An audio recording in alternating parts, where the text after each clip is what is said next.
சிவபெருமானின் திருவிளையாடல் புராணம். உக்கிர பாண்டியனுக்கு வேல்வளை செண்டு கொடுத்த படலம். உக்கிரவர்மனுக்கு பெண் பார்க்க ஆரம்பித்து விட்டார்கள் என்ற செய்தி பல தேசங்களுக்கும் பரவவே ராஜாக்கள் தங்கள் பெண்களை அவனுக்கு மணமுடித்து வைக்க கருதி தங்கள் பெண்களின் ஓவியங்களையும் ஜாதகத்தையும் அனுப்பி வைத்தனர்.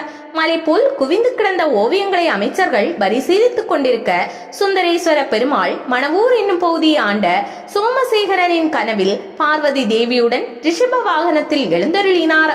சோமசேகரா, உன் மகள் காந்திமதியை மதுரை அரசாளும் சுந்தர பாண்டியனின் மகன் உக்கிரவர்மனுக்கு மணமுடித்துக் கொடு, அவள் நல்வாழ்வு வாழ்வாள் என அருளினார்.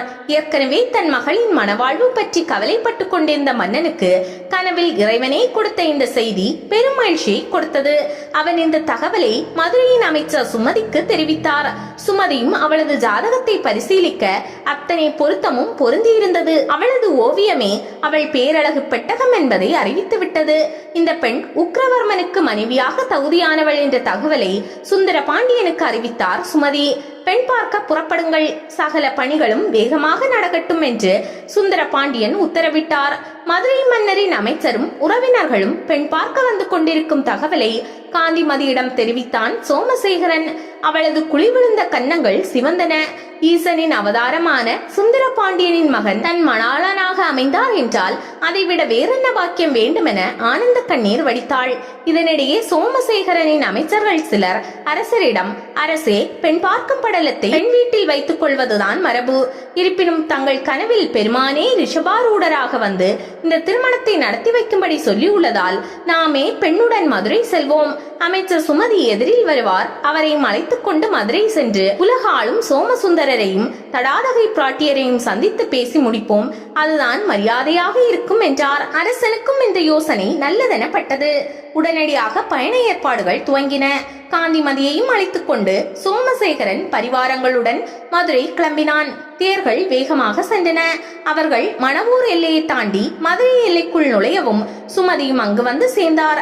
நம் வேலையை குறைத்தது மட்டுமின்றி மணமகளை நேரில் மதுரைக்கு வந்தால் சோமசுந்தரரும் தடாதகை பிராட்டியும் மகிழ்ச்சி அடைவது மட்டுமின்றி உக்கிர பாண்டியனும் பெண்ணை நேரில் பார்த்து விடுவான். மாப்பிளையும் பெண்ணும் நேரில் பார்த்து கொண்டால் நாளைக்கு நம்மை குறை சொல்ல முடியாது என நினைத்து சிரித்தபடியே சோமசேகரனை அடையாளம் தெரிந்து கொண்டு எதிர்கொண்டழைத்து வரவேற்றார். எதிரே நிற்பவர் அமைச்சராயினும் அவர் மாப்பிளை வீட்டுக்காரர் என்பதால் மன்னன் சோமசேகரன் தேரில் இருந்து இறங்கி பணிவுடன் வணக்கம் தெரிவித்தார். அமைச்சர் சுமதி மன்னன் அருகில் நின்ற பெண்ணை பார்த்தார். அவர் மட்டுமென்ன, வந்தவர்கள் எல்லோருமே ராஜகுமாரி ஆயினும் அடக்கத்தின் வடிவாய் நின்ற காந்திமதியை பார்த்து மகிழ்ந்தார்கள். உலகத்துக்கே ராஜாவான சோமசுந்தர பாண்டியனின் வீட்டிற்கு மருமகளாக இருந்தாலும் அவள் அமைச்சர் சுமதியை வணங்கினாள். பின்னர் அனைவருமாக மதுரை புறப்பட்டனர். இந்த தகவலை அமைச்சர் சுமதி முன்கூட்டியே மன்னருக்கு அறிவிக்க ஆட்களை அனுப்பிவிட்டார். அவர்கள் அங்கு சென்று தகவல் சொல்லவே தங்கள் வீட்டுக்கு குத்து விளக்கேற்ற வரும் குலக்கொடியை வரவேற்க சோமசுந்தரரும் தடாதகை பிராட்டியார் தயாரானார்கள். மாளிகையில் பாவை விளக்குகள் ஏற்றப்பட்டன. ஒளி வெள்ளத்தில் மிதந்தது அரண்மனை. மதுரை மக்களுக்கு தகவல் தெரிவிக்க முரசறையப்பட்டதால் அவர்கள் உடனடியாக நகரெங்கும் வரவேற்பு வளைவுகளை வைக்க ஆரம்பித்து விட்டனர். குறிப்பிட்ட நேரத்திற்குள் எல்லாம் தயாராகிவிட்டது. மணவூர் அரசன் தன் மகளுடன் மதுரை வந்து அரண்மனைக்கு சென்றான். அவர்களை சோமசுந்தர பாண்டியன் அன்புடன் வரவேற்றார்.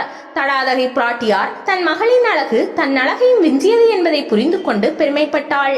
உக்கிரபாண்டியன் தன் வருங்கால மனைவியை பார்க்கும் சையை அடக்கிக் கொண்டு தன் அறையில் இருந்தான். மாப்பிள்ளையின் அவசரத்தை அவனை சுற்றியிருப்பவர்கள் புரிந்து கொண்டு வேடிக்கையாக பேசிக் கொண்டிருந்தனர். காந்திமதியின் நிலையும் இதுதான். மாமா அத்தையை பார்த்தாயிற்று. அவர் எங்கிருக்கிறாரோ அந்த கட்டழகன் எப்போது வருவார் என்ற ஆவலுடன் யாரும் அறியாமல் கண்களை சுழல விட்டுக் கொண்டிருந்தாள். தடாதகை பிராட்டியாரும் சோமசுந்தர பாண்டியனும் இதை கவனிக்காமல் இல்லை. நிச்சயதார்த்தத்தை உடனடியாக முடித்துக் கொள்ள முடிவாயிற்று. காந்திமதியின் அவசரத்தை புரிந்து கொண்ட தடாதகை, உக்கிரவர்மனை வர சொல்லுங்கள் என்றாள். காந்திமதி நாணி தலை குனிவது போல் பாசாங்கு காட்டினாலும் கண்கள் மட்டும் உயர்ந்து அவன் வரும் வழியை பார்த்த வண்ணம் இருந்தது. அஜானுபாகுவான தோற்றத்துடன் உக்கிரவர்மன் புன்னகை ததும்ப கைகள் கூப்பி வந்து கொண்டிருந்தான். பெற்றோரை பணிந்த பின் மாமனாருக்கும் அவருடன் வந்திருந்த முக்கியஸ்தர்களுக்கும் நமஸ்காரம் தெரிவித்தான். மதுரை மன்னரும் மணவூர் மன்னரும் உக்கிரவர்மனும் சிம்மாசனங்களில் அமர்ந்திருக்க தடாதகை பிராட்டியார் காந்திமதி ஆகியோர் தரையில் விரித்திருந்த ரத்தின கம்பளங்களில் அமர்ந்தனர். ஆண்களுக்கு அக்கால பெண்கள் தக்க மரியாதை அளித்ததை இந்த நிகழ்ச்சி தெளிவுபடுத்துகிறது. நிச்சயதார்த்தம் முடிந்து மணநாள் குறித்த பிறகு பெண் வீட்டார் விடை பெற்றனர். உக்கிரவர்மனின் கண்களும் காந்திமதியின் கண்களும் ராமனும் சீதையும் திருமணத்திற்கு முன்னதாக நோக்கிக் கொண்டது போல நோக்கிக் கொண்டன. இந்த நிகழ்ச்சியின் போது மதுரை வந்திருந்த தேவகுருவாகிய பிரகஸ்பதி காந்திமதியை மிகவும் புகழ்ந்தார்.